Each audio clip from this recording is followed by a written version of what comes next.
So today we will discuss the balanced growth theory given by Ragnar Nurkse. So according to Ragnar Nurkse, the major obstacle to the development of underdeveloped countries is the vicious circle of poverty. This vicious circle of poverty shows that income in underdeveloped countries is low. In simple words, this vicious cycle of poverty is a set of factors or a set of events by which poverty, if once started, is likely to continue unless there is outside intervention. By outside intervention, we mean government intervention. So, the vicious circle of poverty includes a set of factors.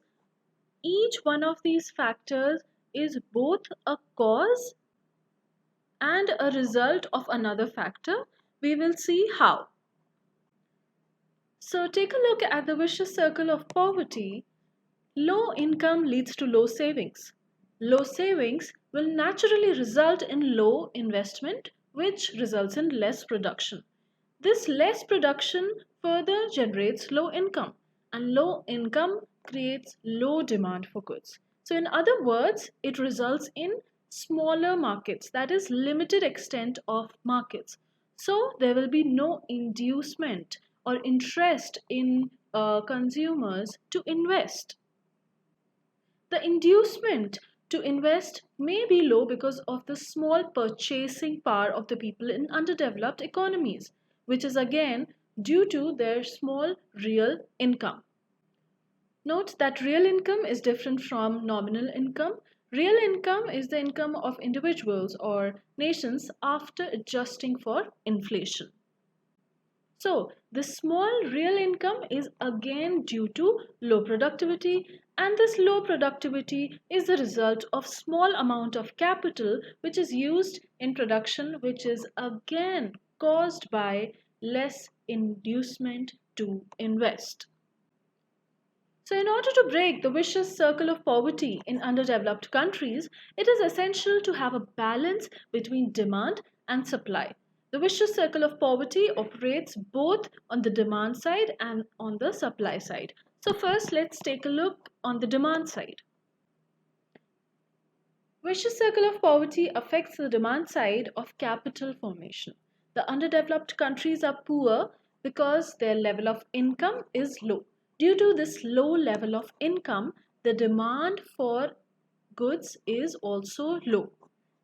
So we know that in underdeveloped countries, the size of the market is limited. So as a result, private investors do not get opportunities for more investment. So this reduces investment and capital. So productivity of capital as a result falls. You can take a look at the circle, that is the diagram. So the low income is because of the low demand. Low demand is due to low investment. Low investment is due to low capital formation, and low capital formation lastly is because of low productivity, which is again due to low income. So this is a never ending cycle. Now coming to the supply side. Vicious circle of poverty affects the supply side of capital formation as well. In underdeveloped countries, poverty exists because the per capita income of the people is low. Due to this low per capita income, the level of savings is also low. And since investment depends upon savings, investment is also low, because of which capital formation is low.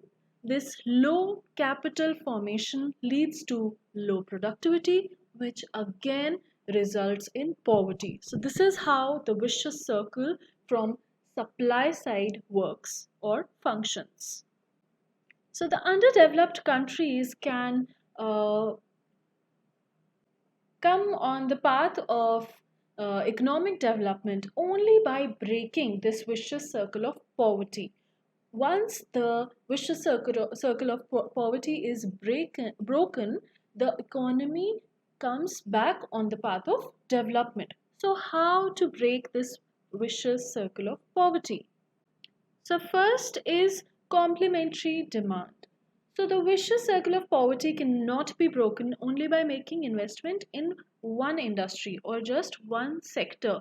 Rather, there should be overall investment in all the sectors. So we need to have overall investment so that laborers of one industry can be the consumers or the buyers of the products of other industries. So, when investment will be made in several industries simultaneously, it will increase the income of many people who are employed in various industries. They will purchase goods made by each other for consumption. So, they will become customers mutually. So, with the increase in supply, the demand will also go up and the extent of market will also increase. This will lead to capital formation, and this is how the vicious circle of poverty will get broken. Thus, on the basis of the complementarities of demand, balanced growth will be helpful in attaining economic progress. Second is government intervention. So Nurkse argues that the government must intervene in productive activities through economic planning. Why? Because in underdeveloped countries, private entrepreneurs cannot come forward with such a heavy investment that the government is capable of making. Thus, in underdeveloped countries, the vicious circle of poverty can be broken only by the intervention of the government. Next is external economies. So, according to Ragnar Nurkse, balanced growth also leads to external economies. When new industries are set up and when the existing industries are expanded, it gives rise to what is known as external economies. External economies lead to a fall in the cost of production and hence the price level also falls. This fall in the price leads to increase in demand, which is obviously useful for economic development. The fourth point is economic growth, or as Ragnar Nurkse calls it, balanced growth. So, balanced growth helps in accelerating the pace of economic growth. He says that increase in investment in different branches of production can enlarge the extent of the total market. So, this can break the vicious cycle of poverty. Now, there are some essential conditions for balanced growth. First is state intervention. So the state implements law and order, it mobilizes necessary funds through collecting taxes or by borrowing or by deficit financing to meet financial requirements of balanced growth. Second is formulation and implementation of plans. So, balanced growth requires fixing of financial and physical targets for different sectors and judicious resource allocation consistent with the needs of underdeveloped countries. The third condition is coordination among different departments of the government. Balanced growth requires integration among different development policies so that all the sectors move in balance. There should be cooperation, coordination, and proper understanding among the different sectors or departments in the economy. Now, the last condition is public cooperation.